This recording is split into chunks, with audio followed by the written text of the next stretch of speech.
What's up, guys? Welcome back. All right, so, whoa, excuse me. Did I interrupt you? You were in the middle of hitting like and subscribe down below? I'll wait.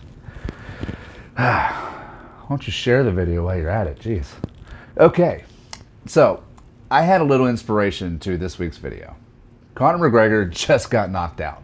So I'm going to give you a knockout recipe for a shepherd's pie. I'm calling it shepherd's pie with a kick. It's got a little bit of spice to it, as everything should. If you don't like spicy food, fix your taste buds. Everything's better spicy. So let's roll with it. Alright guys, with the prep work behind us, we're going to play with our meat a little bit. I got a boneless short rib here, and it is a marvelous, beautiful piece of meat, and we're just going to give it a little slap. Ooh, look at that jiggle. Okay, that's a little awkward. So we're going to use about a pound of this meat here. And what I'm going to do is I'm going to trim off the little fatty bits here. And we're going to save those. We're going to put them aside because we could use them later. Alright, so we're going to take these, we're going to dice them up into pretty large chunks because we're just going to sear them off a little bit. We're going to take those extra little fatty bits, we're going to dice them up and set them aside because those are just beautiful little bits of flavor. So add a little olive oil to your pan. And take some salt because I forgot to salt the meat. Always salt your food, guys. Always salt everything. You're going to hear me say this over and over again. Salt is key. Alright, so now what we want to do is sear off all the sides. Just a quick sear. You don't want to cook anything. Just give it a quick sear because we're going to sear in the flavor because all these bad boys are going to go in the oven in a little bit. Alright, we're going to get a good sear on all those sides. And once you're done with that, you're going to put them aside. And we're going to take those fatty bits and we're going to render the fat down into the pan. We're going to take all that flavor and keep it in the pan because it's just going to make it just that much better. So we're going to take everything out, set it aside, and snack on them if you like because these things are delicious. So now we're going to take some tomatoes and we're going to put them in the pan and just take a second and enjoy that sizzle. Oh yeah. Okay, I'm a dork. Anyway, so stir these guys up. We're going to get them nice and condensed.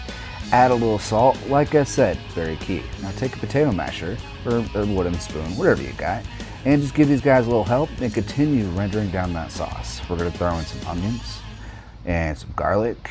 We're going to throw in a little shashito peppers. Yes, I said shashito peppers. You don't got to dice these guys up because you'll see. And throw in some red peppers, some Fresno peppers, some green peppers. And we're going to mix all these guys up, give them a little cook, a little stir. All right, now we're going to take some Worcestershire sauce, and some Baltic porter. Any type of dark beer is going to be great. Use the whole bottle. And a little bit of butter. We're going to mix it up, get it all frothy like, and throw in some carrots. Some little bits of celery. Okay, give it a nice little stir. Smell it. Woohoo, it smells so good. Some more Worcestershire sauce. And we're going to zoom in. We're going to enjoy this simmer. I'm loving the food too much today. I'm sorry, guys. Alrighty.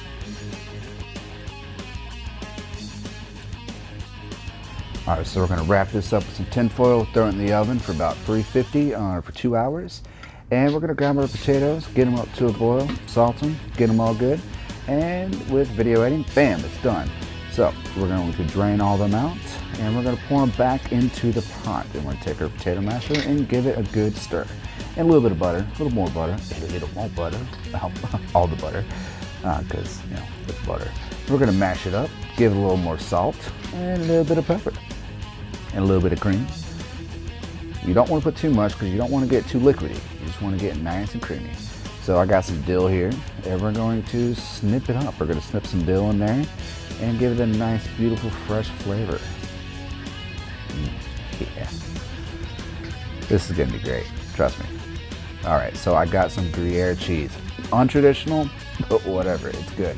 So we're going to grate that in there. You can grate as much as you want. Use about 6 to 8 ounces. Some more of my garlic confit. We're going to drop that in there for a little, sexy flavor. Mix it up. And we're going to give it a little tasty taste. It needs a little salt. And we're going to stir that up. a little more butter because butter makes everything better. And I'm gonna throw some raw onions in there. Yes, that's weird. And I'm gonna throw some shashito peppers in there. These are going in raw just for a little texture. These veggies will cook down, trust me. So give a little stir and enjoy that wonderful potato-ness. All right, so grab some oyster mushrooms, some celery, some green peppers, some Fresno peppers, some more garlic confit, pour it in a pan, and just take that flavor in.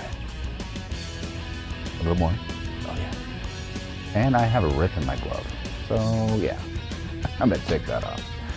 Yeah, spirit fingers. Okay, so add in those oyster mushrooms.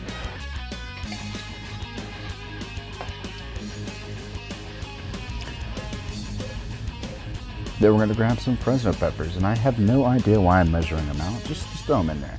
Some onions, shallots, garlic, toss it all in. Some green peppers, throw them in. Carrots, plop, and some celery. All right. Get everything a nice, beautiful mixy mix. Add some more salt, and take it in. All right, now I'm gonna just do my little drum solo with some carrots because I'm bored. Okay, now that we're done with that, I trimmed up some carrots. You don't have to do this. I just did this for plating, so I'm just gonna let the carrots cook in. And I'm going to continue tossing our mixture until everything is nice, soft, caramel.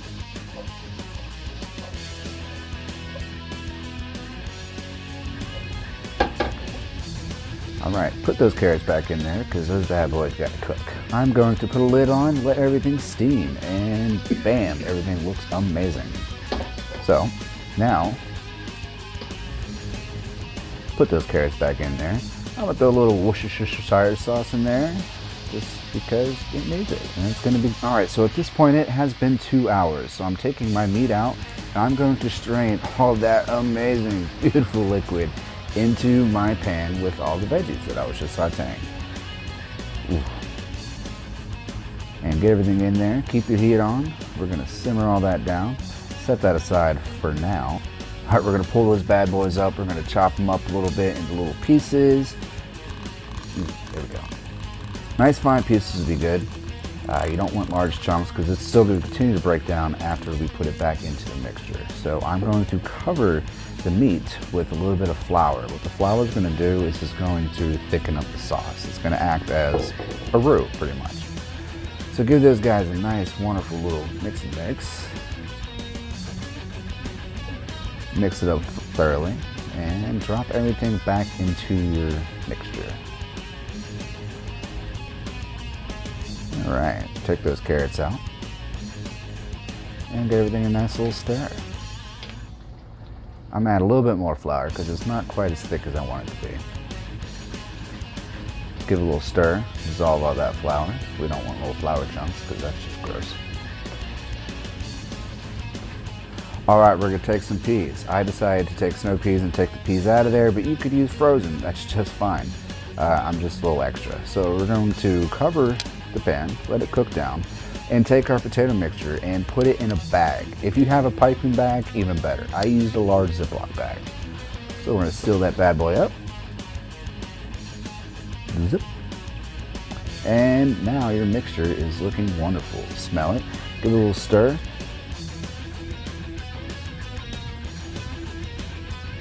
All right, so if you drag it and you can see a line like that, parting the brown sea, that sounds weird, then it is good. It's nice and thick and ready to go. We're gonna dump those into our pan. I had 2 different pans because I didn't have a big enough one. And we're going to cut the end off of the Ziploc bag so we could pipe the potato mixture evenly across the mixture. Now feel free to get as fancy, OCD, or sloppy as you want because we're going to smooth it all out with a fork and then we're going to rough it up a little bit because you get little rough marks, it's going to give it some good texture. Okay, put that stuff on a sheet pan because just in case the mixture boils out, you don't want it to go all over your oven. All right, so jumping ahead, that sexy Irish delicacy has been in the oven for about 20 minutes on 350. And I'm gonna throw it back in the oven after I put some cheese on there on broil for about 5 to 10 minutes until nice and golden. Look at that. Just keep an eye on it because, you know, it's not precise. It really depends on your oven. But just look at that wonderful crispiness. Oh man. All right, so now I'm gonna cut off a little piece, and you can see my side up there. I decided to garnish with some shashito peppers and chili oil, and there goes my pretty little carrots that you saw earlier. But yeah, just look at that. Ooh, I probably should let it cool a little bit, but I am impatient because I cannot wait to dig into this. Guys, enjoy. Enjoy this food. It was absolutely delicious. Now, do me a favor, continue watching these videos, hit like, subscribe, and I'm gonna continue to bring you the best stuff I can do for you. Until then, let's roll with it.